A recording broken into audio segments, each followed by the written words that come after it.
Se réveillant dans un endroit étrange, loin de toute ville ou village, 4 jeunes filles découvrent qu'elles sont perdues sur une île déserte. Ils se sentent à la fois effrayés et curieux lorsqu'ils tentent de savoir où ils se trouvent et avec qui ils sont.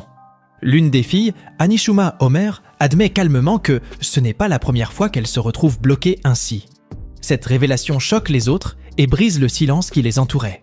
Ils réalisent qu'ils sont seuls et coincés ici. Omer se souvient d'un conseil que sa mère lui avait donné, avant qu'elle ne perde connaissance 20 heures plus tôt. Sa mère lui a dit de rester déterminée, de ne pas manger de limaces sans les faire cuire, et que les testicules d'orignal sont un mets rare qui peut être consommé cru, même s'il n'est pas forcément très bon au goût. Quand Omer se réveille, elle découvre que ses amis Matsu, Cheyenne et Asuka sont également réveillés et désespérément assoiffés. Cheyenne se demande combien de temps ils devront attendre une équipe de secours. Asuka commence à conduire Cheyenne vers l'océan voisin. Mais Omer les arrête, expliquant qu'ils ne peuvent pas boire d'eau de mer. Curieuse de savoir pourquoi ils ne peuvent pas boire de l'eau de mer, Asuka demande la raison à Omer. Omer explique que s'ils boivent de l'eau de mer, le sel qu'elle contient les déshydratera encore plus et leur causera de graves problèmes. Lorsqu'un poisson volant passe par là, Omer agit rapidement pour saisir l'occasion. Après avoir attrapé le poisson, Omer l'enveloppe dans sa chemise d'uniforme et commence à boire son sang. Elle dit à tout le monde qu'il est important de boire d'abord les liquides, comme les substances contenues dans les organes et le sang, avant de manger des aliments solides. Au fil du temps, Omer se rend compte qu'il pourrait y avoir un terrain à proximité. Matsu aide à le confirmer en faisant quelques calculs avec le théorème de Pythagore. Alors que le soleil commence à se coucher, les filles s'inquiètent. Asuka mentionne tristement qu'ils auraient pu se détendre dans leur chambre d'hôtel si les choses s'étaient déroulées comme prévu. Mais ils sont bien décidés à continuer et décident de nager vers l'île lointaine. Alors qu'ils commencent à nager, ils voient un requin se diriger vers eux. Omer les sauve en utilisant son vieux téléphone à batterie pour choquer le requin. Lorsqu'ils atteignent enfin le rivage, Asuka interroge Omer sur les autres endroits où elle est bloquée. Omer dit qu'elle a déjà été bloquée dans les océans Pacifique, Atlantique et Indien. Après avoir entendu cela, Asuka veut savoir ce qu'ils doivent faire ensuite. Mais avant qu'Omer puisse répondre, Matsu s'effondre à cause de la déshydratation. Après avoir aidé Matsu à se protéger du soleil, Omer dit à tout le monde de chercher des bouteilles d'eau. Ensuite, elle mentionne qu'ils peuvent obtenir de l'eau des plantes en coupant du bambou et des vignes, mais cela prend du temps.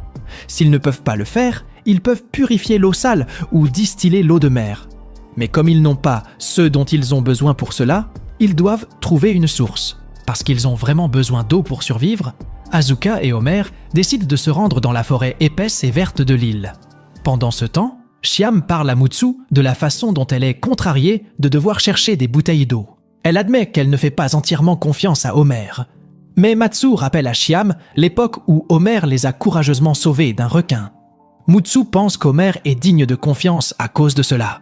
Cheyenne s'énerve et dit qu'elle est plus fiable qu'Omer. Elle dit à Mutsu d'attendre pendant qu'elle cherche quelque chose sur quoi se reposer dans la forêt. Asuka est fatiguée d'avoir marché longtemps. Elle s'arrête pour reprendre son souffle et suggère à Omer de faire une pause également. Mais Omer a l'air vide et dit qu'elle va bien et qu'elle n'a pas besoin d'aide. Asuka, qui est vraiment douée en sport, est de plus en plus frustrée par la réponse d'Omer. Avec un soupir d'abandon, Asuka dit à Omer d'être plus amicale. Elle suggère d'utiliser son nom au lieu de dire « vous ». Omer continue de marcher et Asuka le suit, fatiguée. Sur la plage, Shion est très heureuse lorsqu'elle trouve une noix de coco. Elle le montre à Matsu et dit que ça peut être un oreiller. Mais Matsu lui rappelle que ce n'est qu'une noix de coco, pas un oreiller.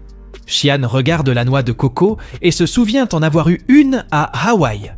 Elle dit à Matsu qu'ils peuvent boire de l'eau de coco. Elle sourit et tient la noix de coco près de elle, espérant que Matsu la félicitera. Matsu comprend et remercie Shion pour son aide. Asuka est très fatiguée. Omer voit le sol mouillé et dit qu'il devrait se creuser. Elle pense qu'il y a peut-être de l'eau sous le sol. Omer creuse beaucoup, inquiet pour Asuka. Finalement, elle trouve de l'eau et la donne à Asuka, assoiffée. Asuka commence à se sentir mieux et elle s'inquiète du fait qu'Omer n'ait plus à boire. Mais Omer lui assure qu'elle peut continuer à boire avec son autre chaussette. Asuka réalise soudain qu'elle a bu de l'eau dans la chaussette d'Omer et elle ressent un mélange de choc et de dégoût. Pendant ce temps, Cheyenne est déçue car la noix de coco est sèche et elle s'inquiète pour Matsu. Shion suggère que Matsu devrait boire sa propre urine pour survivre et elle veut vraiment qu'elle reste en vie. Heureusement, il commence à pleuvoir et ils reçoivent tous de l'eau dont ils ont tant besoin. Après avoir étanché leur soif, Homer partage 3 règles de survie importantes. Tout d'abord, elle explique à quel point il est important de maintenir une température corporelle normale, car tout changement peut être mortel en seulement 3 heures. Deuxièmement, elle souligne le besoin d'eau, affirmant que sans elle, on ne peut pas survivre plus de 3 jours. Enfin, elle explique que sans nourriture, on ne tiendra pas plus de 3 semaines. Honor prend les choses en main et rassemble des oursins, des punaises d'algues et un pot mystérieux. Cheyenne et Matsu se disputent pour savoir qui aura les oursins et les algues, tandis qu'Asuka prend à contre-cœur le pot de confiture pourrie, mais finit par vomir. Homer, quant à lui, aime manger des cigales et s'endort aussitôt. Asuka boit de l'eau nerveusement et s'inquiète pour l'équipe de secours disparue. Elle jeta un coup d'œil à Homer, qui était en train de construire un abri. Un sentiment de gratitude envahit Asuka lorsqu'elle réalisa qu'ils étaient en sécurité grâce à l'intelligence d'Homer.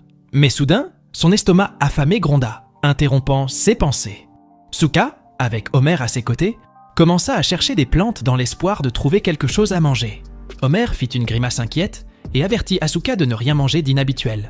Alors qu'Asuka commençait à se plaindre, Homer leur suggéra de faire un test cutané avant de manger une plante. Un test cutané consiste à couper un peu la peau pour voir comment elle réagit. Asuka accepta et Homer effectua le test sur ses fesses. Soudain, Asuka ressentit une sensation de picotement et d'engourdissement. Homer a vérifié et lui a dit que la plante était toxique. Asuka, fatiguée et affamée, s'allongea par terre pendant que Homer travaillait seul.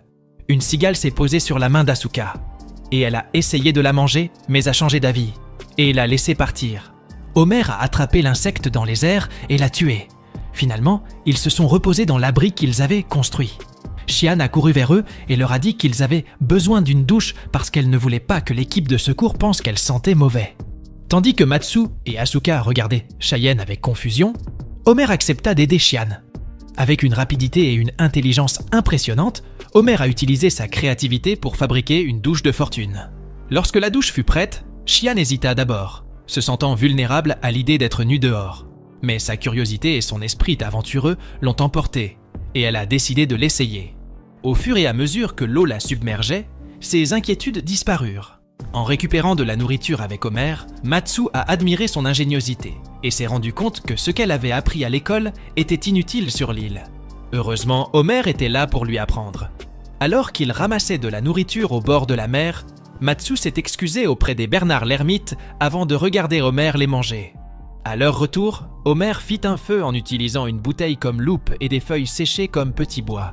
Ils ont eu un repas chaud et délicieux. En réponse aux plaintes de Matsu, Homer a déclaré qu'il chasserait les animaux. Maintenant, Asuka était surprise par l'idée d'Homer, alors elle lui demanda de s'expliquer davantage. Homer lui raconta alors que pendant qu'il se promenait sur la plage, elle avait trouvé des marques de pattes d'écureuil.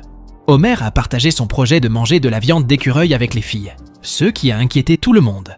Ils demandèrent à Homer comment ils allaient attraper les écureuils. Homer se souvenait de ce que son père lui avait appris sur la survie dans la nature. Elle a expliqué qu'il existait 4 types de pièges qu'il pouvait utiliser pour attraper des animaux. Le premier était un piège qui étouffe la proie. La seconde était une lance qui tue rapidement en poignardant. Le troisième était un piège qui utilise le poids pour piéger et tuer. Le dernier était un piège à fosse dans lequel la proie tombe dans un trou caché. Malheureusement, les filles n'aimaient pas le plan d'Homer visant à nuire à des animaux innocents. Mais ils ont réalisé qu'ils devaient le faire pour survivre. Ils ont tous commencé à fabriquer des pièges, sauf Chien. Asuka s'est plainte à Matsu du fait que Chien voulait un traitement spécial. Matsu, Asuka et Homer sont allés dans la forêt chercher de l'eau. Ils trouvèrent un terrier et Homer ramassa des excréments d'animaux pour les examiner. Elle a dit que ça venait d'un lapin. Homer a dit aux filles qu'elles installeraient des pièges pour les écureuils et les lapins. Quand ils ont rencontré Cheyenne, Matsu lui a parlé avec enthousiasme d'Asuka, essayant d'attraper un crapaud. Plus tard, Homer et Asuka fouillèrent un tas d'ordures. Asuka a demandé s'il serait capable d'attraper le lapin. Homer lui a dit que c'était une race européenne et qu'il l'attraperait dès qu'elle entrerait ou sortirait du terrier.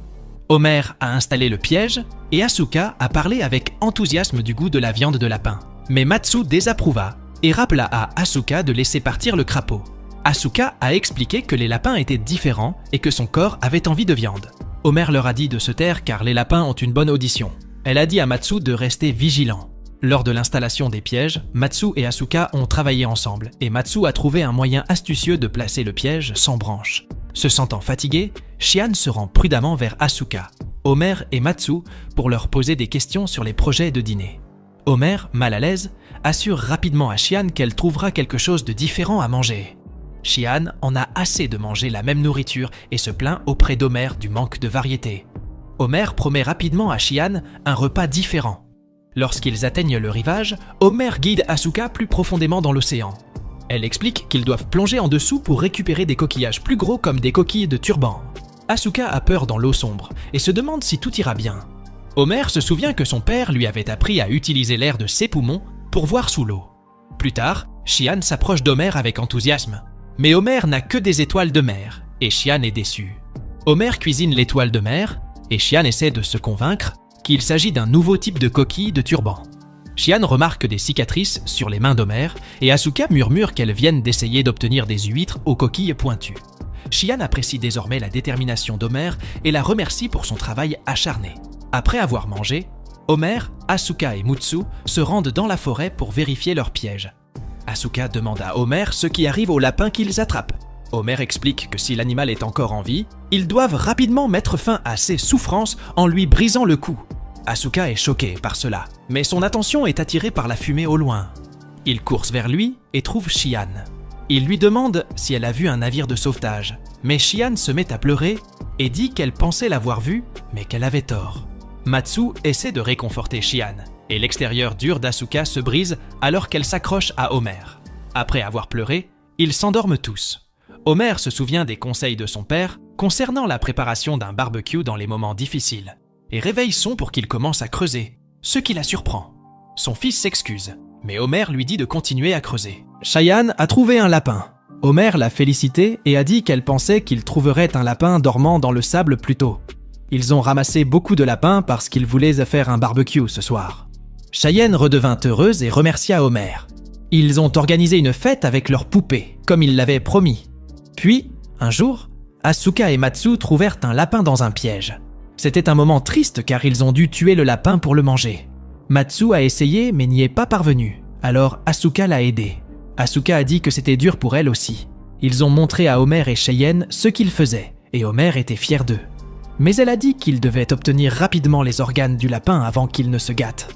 Homer voulait fabriquer un couteau avec des pierres. Elle a expliqué qu'ils avaient besoin de 2 pierres qui faisaient un grand bruit lorsqu'elles se frappaient. Ils s'en servaient pour fabriquer un couteau bien aiguisé. Étonnamment, Cheyenne fabriquait le meilleur couteau en pierre. Matsu se sentait mal auparavant, alors elle a proposé de découper le lapin. Homer lui a dit que les lapins sont faciles à découper, car ils ressemblent aux mammifères. Avec l'aide d'Homer, Matsu a écorché le lapin et s'est attaqué à la viande.